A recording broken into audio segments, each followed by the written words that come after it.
जय मसीह की। आज का हमारा विषय है शैतान कैसे लोगों में काम करता है। How does the devil work in people. आइए हम लोग इस विषय के लिए प्रार्थना करें ताकि पवित्र आत्मा हमारी मदद करे। खुदावंद यीशु मसीह धन्यवाद देते इस विषय के लिए। आप इस विषय को आप आशीष करें। आपके दास को पवित्र आत्मा की अगुवाई में अच्छे एक्सप्लेन करने में मदद सहायता करें। इस वचनों के द्वारा सुनने वाले सभी भाई बहनों को आप आशीष करें। आप करेंगे, धन्यवाद देते हैं। प्रार्थना यीशु मसीह के नाम में करते हैं, आमीन। मेरे प्रिय भाई बहनों, इससे पहले कि मैं संदेश में जाऊं, आपसे विनती करना चाहूंगा, आप हमारे बेतल प्रार्थना भवन इस चैनल को सब्सक्राइब करें ताकि हमारे सारे वीडियोस आप तक पहुंच सके और आपकी आत्मिक उन्नति होती रहे। आप हमारे वीडियोस को लाइक करें, शेयर करें ताकि परमेश्वर का राज्य बढ़े और शैतान का राज नष्ट हो। यदि आपके कोई सवाल है तो आप कमेंट कीजिए, हम आपके सारे सवालों का जवाब आपको जरूर देंगे। मेरे प्रिय भाई बहनों, जैसे कि आज का जो हमारा विषय है, शैतान कैसे लोगों में काम करता है। आज हम लोग बाइबल से देखेंगे कि बाइबल हमें क्या बताती है और क्या सिखाती है कि शैतान कैसे लोगों में काम करता है। तो सबसे पहले आइए हम लोग एक वचन को पढ़ते, फिर हम लोग आगे बढ़ेंगे। इफिसियों 4:27 वचन। और न शैतान को अवसर दो। बाइबल के अंदर लिखा हुआ इस वचन में, और न शैतान को अवसर दो। सबसे पहले हम लोग को यह बात समझना बहुत जरूरी है कि जब तक हम लोग शैतान को अपने जीवन में अवसर नहीं देंगे, मौका नहीं देंगे, तब तक वो हमारे जीवन के अंदर कार्य नहीं कर पाएगा। बाइबल बताती है शैतान एक चोर है। आज हम लोग जैसे कि जब हम रात में सोते हैं, दिन में भी हम अपने दरवाजों को अच्छी रीति से बंद करके रखते हैं, क्योंकि हम लोग इस बातों को जानते हैं यदि हम दरवाजा को खुला रख दे तो चोर घर के अंदर आ जाएंगे और घर के सामानों को चुरा कर ले जाएंगे। वैसे ही हम लोग को इस बातों को जानना बहुत जरूरी है कि जब तक हम लोग शैतान को अवसर नहीं देते हैं, मौका नहीं देते, तब तक वो हमारे जीवन के अंदर कार्य नहीं कर पाता है। जैसे कि आज मैं आपको बताना चाहता हूं कि एक व्यक्ति कैसा अपने जीवन के अंदर शैतान को अवसर देता है, मौका देता है। ये मौका कैसे उसको मिलता है, ये सारी बातों को मैं आपको बताना चाहता हूं। आइए मैं वचन को पढ़ते फिर हम लोग आगे बढ़ेंगे। इफिसियों का 2 वचन। जिनमें तुम पहले इस संसार की रीति पर और आकाश के अधिकार के हाकिम अर्थात उस आत्मा के अनुसार चलते थे जो अब भी आज्ञा न मानने वालों में कार्य करता है। मेरे प्रिय भाई बहनों, इस वचन के अंदर ऐसा लिखा हुआ है कि पहले, यानी हम प्रभु यीशु मसीह को मानने से पहले हम शैतान की आत्मा के द्वारा हम लोग चलते थे, और आज भी वो आत्मा जो आज्ञा नहीं मानता है परमेश्वर का, उसमें वो आत्मा काम करता है करके वचन के अंदर लिखा हुआ है।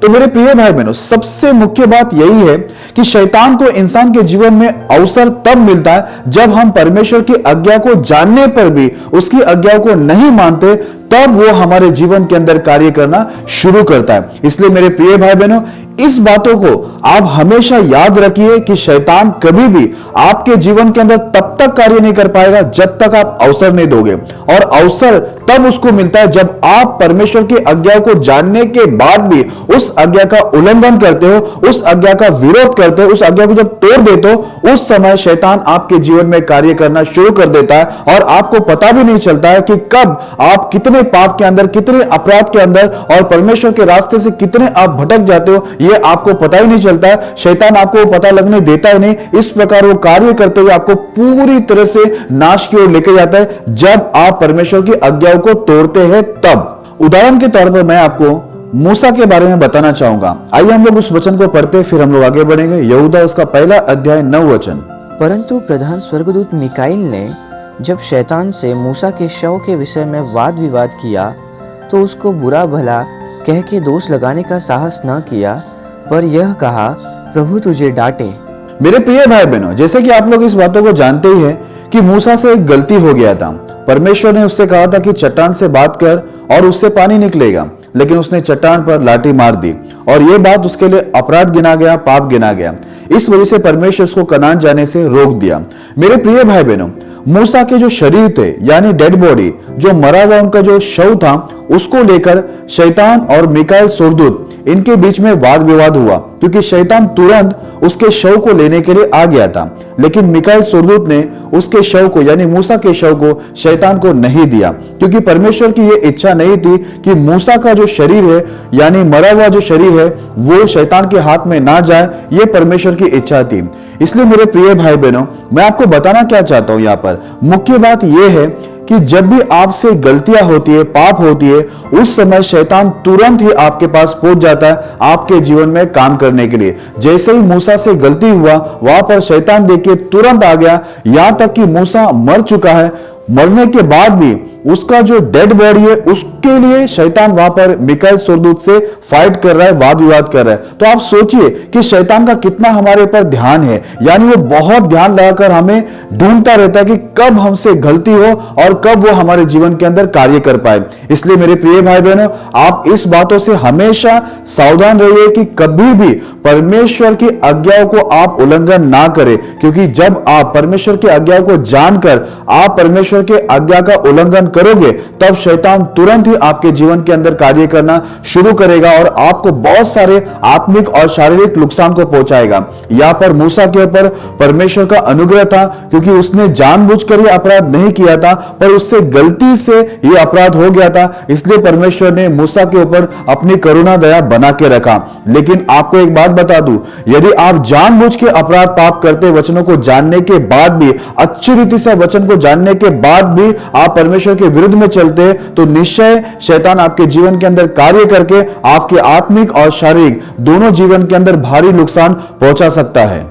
मैं आपको एक और उदाहरण देना चाहूंगा। हम लोग एक वचन को पढ़ेंगे, फिर हम लोग आगे बढ़ेंगे। पहला शमूएल 16 अध्याय 14 वचन। यहोवा का आत्मा शाऊल पर से उठ गया और यहोवा की ओर से एक दुष्ट आत्मा उसे घबराने लगा। मेरे प्रिय भाई बहनों, जैसे कि आप लोग इस कहानी को जानते हैं कि शाऊल राजा को परमेश्वर का एक आदेश मिला था कि इस देश में चला जाओ और इस देश का सत्यानाश कर देना, वहां के सभी जानवरों का भी सत्यानाश कर देना, एक भी जानवर को जिंदा मत छोड़ना। लेकिन ऐसा हुआ कि शाऊल राजा जब वहां पर गया तो जितने भी दुर्बल और कमजोर जानवर थे उसको मार दिए और जितने अच्छे अच्छे जानवर थे उसको उसने उठाकर ले आया।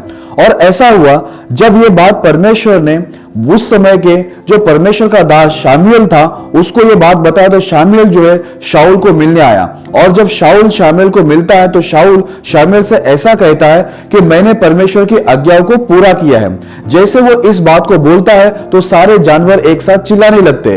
तब शामुएल शाऊल को पूछता है, ये जानवरों का चिल्लाना कैसा हो रहा है? जब तू परमेश्वर की आज्ञाओं को माना है तो ये जानवर कहां से आ गया? तब वो ये बात बोलता है कि ये सारे जानवर मैं तेरे परमेश्वर यहोवा के लिए लेके आया हूं।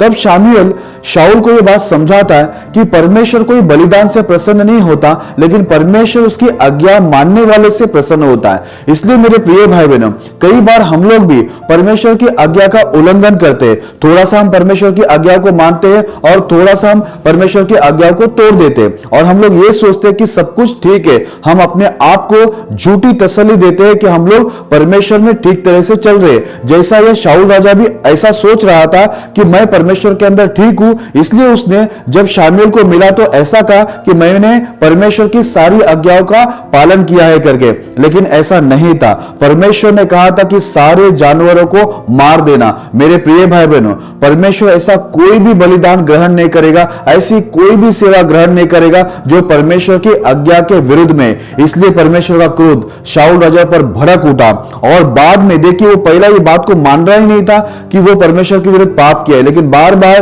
वो यही बात कह रहा था कि ये सारे जानवर मैं परमेश्वर के लिए लाया है। लेकिन आखिरकार उसने ये बात को मान लिया कि उसने पाप किया है, उसकी प्रजा के लोगों का भय मानकर उसने परमेश्वर का आज्ञा का उल्लंघन किया।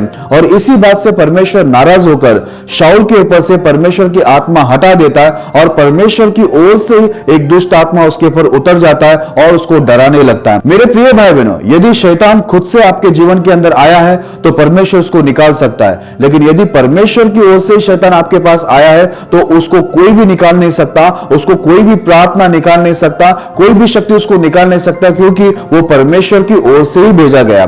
परमेश्वर की ओर से शैतान आपके पास, मेरे पास कब आ सकता है? तभी आ सकता है जब आप परमेश्वर की आज्ञा का उल्लंघन करेंगे, प्रभु का आज्ञा का आप अपमान करोगे, तभी ही शैतान आपकी ओर आएगा, आपके जीवन में कार्य करेगा। और उसको भेजने वाला कोई और नहीं होगा लेकिन खुद परमेश्वर होगा, क्योंकि यदि परमेश्वर हमसे नाराज हो जाएंगे तो परमेश्वर हमें शैतान के हाथों में सौंप देंगे, जैसे शाऊल राजा को सौंप दिया। आइए मैं आपको एक और उदाहरण बताना चाहूंगा बाइबल से। तो आइए हम लोग एक वचन को पढ़ते फिर हम लोग आगे बढ़ेंगे। लूका 22 अध्याय 3 वचन। तब शैतान यहूदा में समाया जो इस्करियोती कहलाता और 12 चेलों में गिना जाता था। मेरे प्रिय भाई बहनों, जैसे कि आप यहूदा के बारे में जानते ही है कि वो यीशु मसीह का एक चेला था, यीशु मसीह ने उसको चुना था, लेकिन फिर भी शैतान उसमें समा गया करके बाइबल के अंदर लिखा हुआ है। आखिरकार उसने फांसी लेकर मर गया। मेरे प्रिय भाई बहनों, जैसे कि आप लोग इस बातों को जानते हैं कि वो यीशु मसीह का चुना हुआ व्यक्ति था, लेकिन फिर भी वो दान के पैसे चोरी करता था। उसका मन जो यीशु मसीह की बातों में सीधा सीधा नहीं लगा हुआ था, वो कई बार झूठ भी बोलता था। मेरे प्रिय भाई बहनों, आप जैसे कि जानते हैं कि उसी ने यीशु मसीह को 30 चांदी के सिक्के में बेच भी दिया। मेरे प्रिय भाई बहनों, जब हम लोग परमेश्वर के साथ रहते हुए भी हम परमेश्वर की इच्छा पर नहीं चलते और परमेश्वर की आज्ञा का उल्लंघन करते, तो मैं आपको बता दूं, भले आप आराधना करें, परमेश्वर के भवन में जाए, फिर भी शैतान आपके अंदर घुस सकता है और शैतान आपको नुकसान पहुंचा सकता है, जैसे यहूदा को नुकसान पहुंचाए। क्योंकि वो भले ही यीशु मसीह के साथ में था, लेकिन यीशु मसीह की इच्छा में वो नहीं चल रहा था। वो हमेशा प्रभु की इच्छा के विरुद्ध में चला, क्योंकि वो दान के पैसे भी चोरी करता था और ऊपर से वो झूठी बातें भी बोलता था। वो ऐसा दिखाता था अपने आप को कि वो गरीबों का बड़ा चिंता करने वाला व्यक्ति है, लेकिन ऐसा नहीं था। मेरे प्रिय भाई बहनों, इस दुनिया में भी ऐसे बहुत सारे विश्वासी भाई बहन लोग हैं, जो लोग अपने आप को दिखाते तो है कि वो धार्मिक है, वो चर्च में जाते, आराधना करते, लेकिन परमेश्वर की आज्ञा में वो नहीं चलते। इसलिए मेरे प्रिय भाई बहनों, कलीसिया में जाना बड़ी बात नहीं है, आराधना करना, प्रार्थना करना और बाइबल पढ़ना बड़ी बात नहीं है, लेकिन बड़ी बात यह है कि आप परमेश्वर की इच्छा पर चले, उसकी आज्ञा को माने। यदि आप उसकी आज्ञा को नहीं मानते, तो आपका कलीसिया में जाना, बाइबल पढ़ना, आराधना करना, प्रार्थना करना, यह सब बेकार होगा, क्योंकि शैतान आपके अंदर घुस जाएगा, आपको नुकसान पहुंचाएगा। क्योंकि आप आज्ञा को जब उल्लंघन करते हो, तो शैतान को वहीं पर अवसर मिलता है आपके जीवन के अंदर कार्य करने के लिए, और वो निश्चय आपके आत्मिक और शारीरिक जीवन के अंदर दोनों में आपको वो नुकसान पहुंचा सकता है। जैसे हम लोग ने शाऊल राजा के बारे में देखा, और दूसरा हम लोग यहां पर देखते हैं यहूदा के बारे में। आइए मैं आपको बाइबल से एक और उदाहरण बताना चाहूंगा। हम लोग एक वचन को पढ़ेंगे, फिर हम लोग आगे बढ़ेंगे। दूसरा इतिहास 18 अध्याय 19 से लेकर 21 तक। तब यहोवा ने पूछा, इज़राइल के राजा अहाब को कौन ऐसा बहकाएगा कि वह गिलाद के रामोत पर चढ़ाई करे? तब किसी ने कुछ और किसी ने कुछ कहा। अंत में एक आत्मा पास आकर यहोवा के सम्मुख खड़ी हुई और कहने लगी, मैं उसको बहकाऊंगी। यहोवा ने पूछा, किस उपाय से? उसने कहा, मैं जाकर उसके सब नबियों में बैठ के उनसे झूठ बुलवाऊंगी। यहोवा ने कहा, तेरा उसको बहकाना सफल होगा, जाकर ऐसा ही कर। मेरे प्रिय भाई बहनों, जैसे कि आप लोग इसकी कहानी जानते हैं कि इज़राइल का राजा अहाब ये हमेशा परमेश्वर के आज्ञा के विरुद्ध में चलने वाला व्यक्ति था। इसी वजह से एक दिन परमेश्वर ने पूछा कि कौन जाकर इज़राइल के राजा अहाब को ऐसा बहकाएगा कि वो युद्ध में चला जाए और वहां जाकर मारा जाए। वहां पर एक दुष्ट आत्मा आती है और परमेश्वर से कहती है कि मैं जाकर उसको बहकाऊंगी।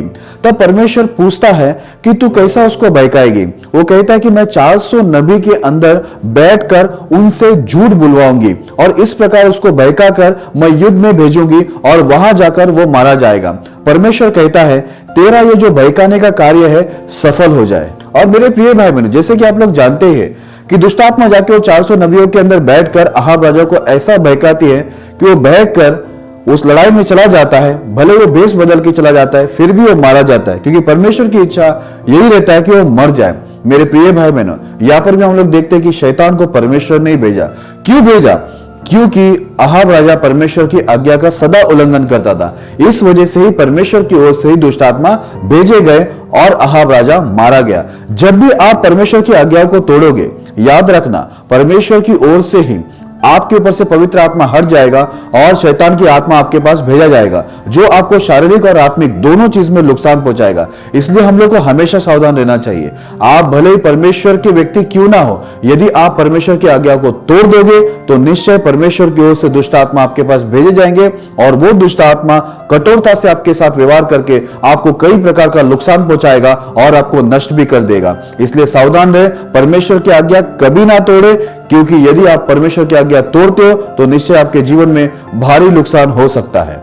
मेरे प्रिय भाई बहनों, मैं आपको नया करार से भी एक उदाहरण देना चाहूंगा। आइए हम लोग उस वचन को पढ़ते फिर हम लोग आगे बढ़ते हैं। दूसरा थिस्सलुनीकियों दूसरा अध्याय 10 से लेकर 12 तक। और नाश होने वालों के लिए अधर्म के सब प्रकार के धोखे के साथ होगा, क्योंकि उन्होंने सत्य से प्रेम नहीं किया जिससे उनका उद्धार होता।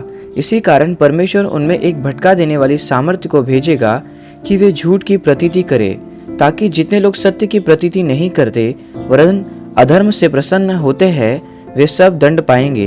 मेरे प्रिय भाई बहनों, बाइबल के अंदर ऐसा लिखा हुआ है, कई लोग सत्य से प्रेम नहीं करेंगे जिससे उनका उद्धार हो सकता है, वो लोग नाश होने वाले होंगे।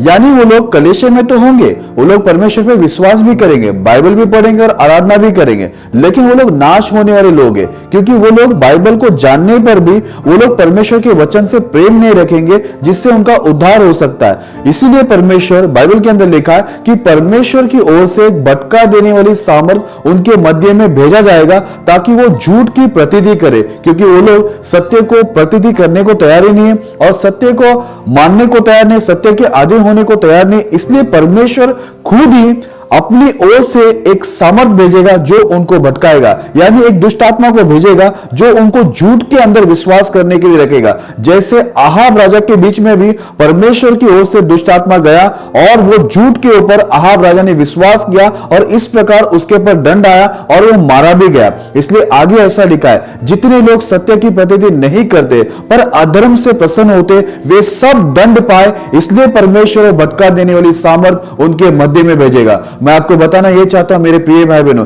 इस वचन से भी हम लोग को यही सीख मिलता है, जितने लोग परमेश्वर की आज्ञा का उल्लंघन करते हैं, परमेश्वर की आज्ञा का विश्वास नहीं करते पर अधर्म से प्रसन्न होते और झूठ से प्रसन्न होते, परमेश्वर उनके मध्य में एक ऐसी सामर्थ भेजेगा जो परमेश्वर की ओर से भटकाने वाली सामर्थ होगी और वो भटकाने वाली सामर्थ आपको झूठ के ऊपर विश्वास करने सिखाएगा, जैसे आहाब को विश्वास करने सिखाया और आहाब दंडित हुआ और मारा भी गया। मेरे प्रिय भाई बहनों, ये तभी आपके जीवन में होगा जब आप परमेश्वर की आज्ञा का उल्लंघन करेंगे, आज्ञा के विरुद्ध में जाएंगे, तब परमेश्वर ऐसी आत्मा को आपके बीच में भेजेगा और वो आत्मा आपको भटकाने लगेगा। आपको पता भी नहीं चलेगा, जैसे आहाब राजा को पता नहीं चला कि वो झूठ पर विश्वास कर रहा है या सत्य पर विश्वास कर रहा है, उसको पता ही नहीं चला कि ये झूठ है, ये परमेश्वर की ओर से नहीं है, ये शैतान की ओर से काम हो रहा है और ये झूठ बात है कि मुझे इस लड़ाई में विजय मिलने वाला है। वो झूठ बात को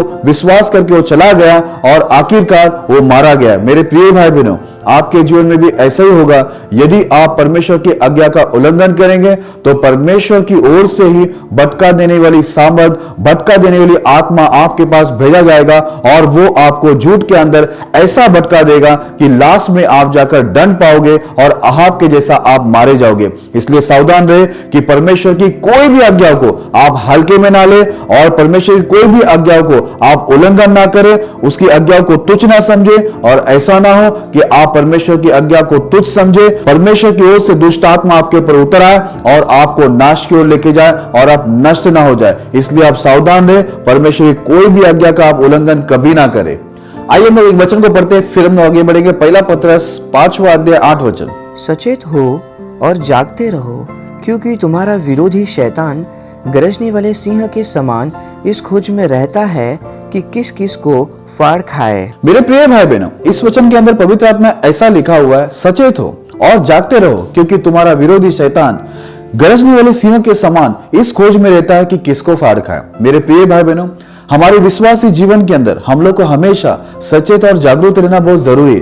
कहीं ऐसा ना हो कि हम परमेश्वर के वचनों का दायरा पार करें और शैतान को अवसर मिले और शैतान हमें फाड़ डाले। मेरे प्रिय भाई बहनों, शैतान हमेशा इस खोज में रहता है कि कहां हम परमेश्वर की आज्ञा का उल्लंघन करते हैं ताकि वो हमारे पर हमला कर सके, हमें नुकसान पहुंचा सके। हम लोग ने बाइबल के अंदर आज देखा, जैसे ही मूसा से गलती हुई वहां पर शैतान आ गया। हम लोग देखते हैं कि यहूदा ने भी परमेश्वर की आज्ञा का उल्लंघन किया, उसके अंदर शैतान समा गया। मेरे प्रिय भाई बहनों, हम लोग को इस विषय में हमेशा सचेत और जागरूक रहना है कि हमें कभी भी परमेश्वर का आज्ञा का उल्लंघन नहीं करना है जिससे शैतान को अवसर मिल जाए। मेरे प्रिय भाई बहनों, शैतान अपना अवसर कभी नहीं छोड़ता है, क्योंकि वो इस खोज में ही रहता है कि वो किसको फाड़ खाए। हमेशा वो ढूंढता रहता है कि कौन परमेश्वर की आज्ञा का उल्लंघन कर रहा है, उसको वो हमेशा हमला करके, वो टारगेट बनाकर उसको नुकसान पहुंचाने की कोशिश करता है। इसलिए मेरे प्रिय भाई बहनों, आपको हमेशा अपने विश्वासी जीवन के अंदर इस बातों की सावधानी बरतना जरूरी है कि आप परमेश्वर का दायरा कभी ना पार करें,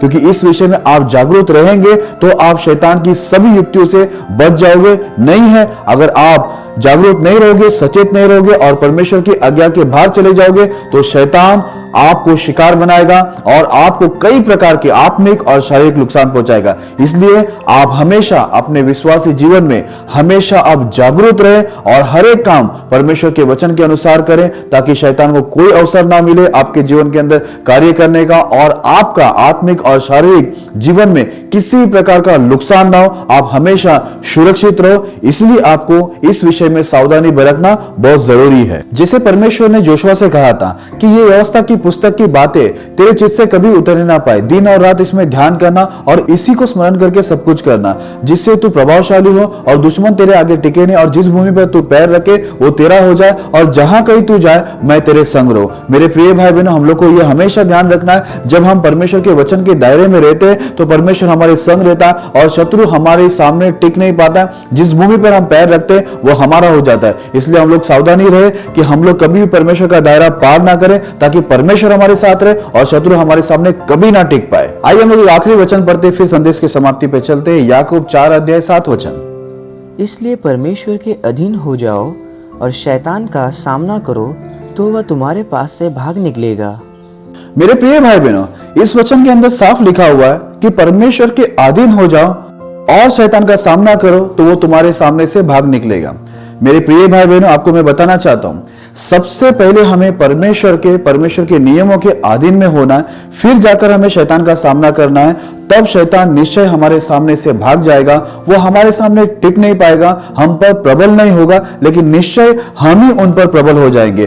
क्यों उन पर प्रबल होंगे? क्योंकि हम परमेश्वर के और उनके आज्ञा के अधीन में। कई बार ऐसा होता है कि हम परमेश्वर के थोड़े से आज्ञाओं को पालन करते और बाकी सारी आज्ञाओं का हम उल्लंघन करते और इस प्रकार हम शैतान का सामना करने जाते। और इसीलिए शैतान क्या होता है, वो थोड़ा सा हमसे दूर होता है, फिर वापस से वो लौट के आ जाता है और वापस हमारे जीवन के अंदर वो कार्य करना और नुकसान पहुंचाना शुरू कर देता है। और कई बार हम लोग आत्मिक और शारीरिक दोनों जीवन के अंदर हम लोग कई प्रकार के नुकसान तकलीफें दिखते, लेकिन हम कुछ कर नहीं पाते। मैं आपको बताना चाहता हूं कि बाइबल क्या बताती है, परमेश्वर का वचन क्या कहता है। सबसे पहले हमें परमेश्वर के अधीन होना है, यानी परमेश्वर के आज्ञा के अधीन होना है, फिर जाकर हमें शैतान का सामना करना है, तभी शैतान हमारे सामने से भाग जाएगा। उदाहरण के तौर पर यीशु मसीह के पास भी शैतान आया था और वो 3 प्रकार की बात यीशु मसीह के पास रखा। बोला कि पत्थर को रोटी बना, पर यीशु मसीह ने रोटी नहीं बनाया। और दूसरी बार कहा कि ऊपर से कूद जा, पर यीशु मसीह उसकी बातों को सुनकर नहीं कूदा। तीसरी बार बोला कि मुझे दंडवत कर, मैं तुझे जगत का सब कुछ दे दूंगा, लेकिन यीशु मसीह वो भी बात को नहीं सुना। और यीशु मसीह परमेश्वर के वचनों के अधीन होकर वचनों से बात किया, वचनों से वो लड़ा और वहां से हम देखते हैं शैतान वहां से भाग गया। मेरे प्रिय भाई बहनों, जब आप परमेश्वर के अधीन में होकर शैतान का सामना करते हो तो निश्चय शैतान वहां से निश्चय भाग जाएगा। इसलिए आपको जरूरी है कि सबसे पहले आप परमेश्वर के अधीन हो जाइए, फिर शैतान का सामना कीजिए। आपको ये बात का सावधानी बरतना है कि आप बाल के विषय में, कपड़े के विषय में, जूते के विषय में, आपके बात करने के विषय में और सारे व्यवहारों के विषय में आप सारी आज्ञाओं का पालन कर रहे हैं या नहीं कर रहे, इस बातों को आपको देखना बहुत जरूरी है। यदि आप परमेश्वर के वचनों के अधीन में नहीं हो, पूरी तरह से अधीन में नहीं हो और आप जाके शैतान का सामना करने जाओगे तो आप शैतान पर प्रबल नहीं होगे, पर शैतान आपके ऊपर प्रबल हो जाएगा। क्योंकि शैतान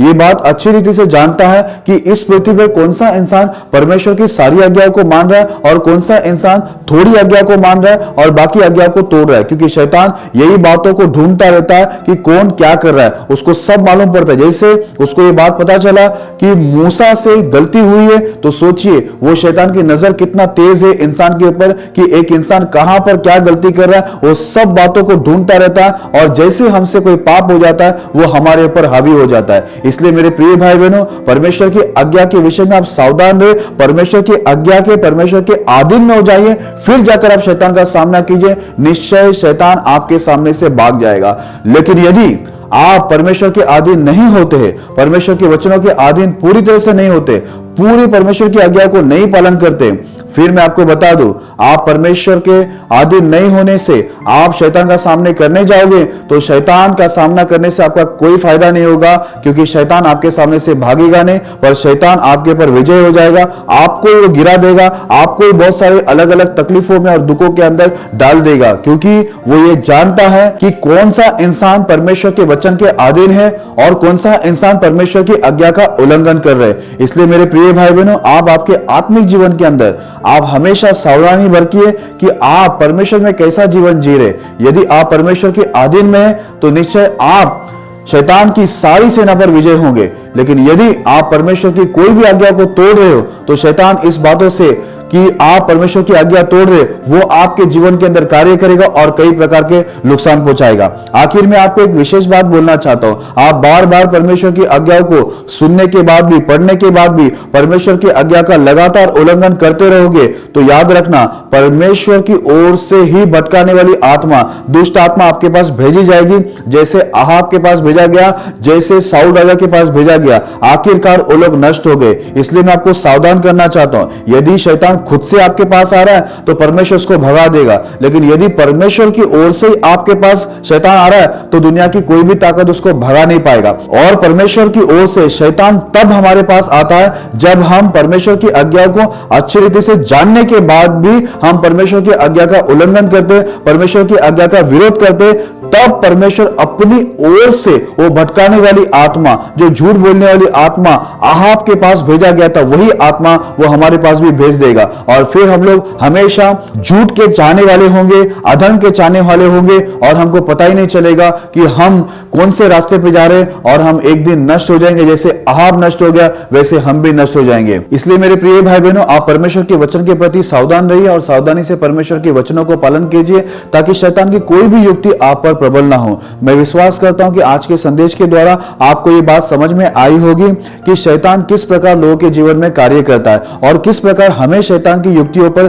प्रबल होना है। ये संदेश के द्वारा परमेश्वर आपके जीवन के अंदर बहुत आशीष करे। आइए मैं आप सभी लोगों के लिए दुआ करता हूं ताकि प्रभु के कार्य आपके जीवन के अंदर हो सके।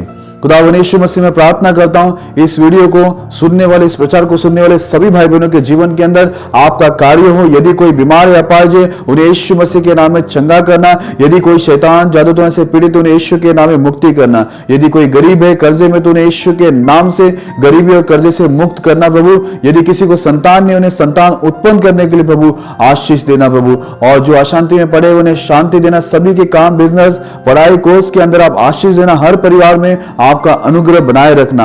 आपने कार्य किया, धन्यवाद देते लॉर्ड। ये प्रार्थना प्रभु यीशु के नाम में करते हैं, आमीन। परमेश्वर इस संदेश के द्वारा और हमारी प्रार्थना के द्वारा आपके जीवन में बहुतायत से कार्य करें।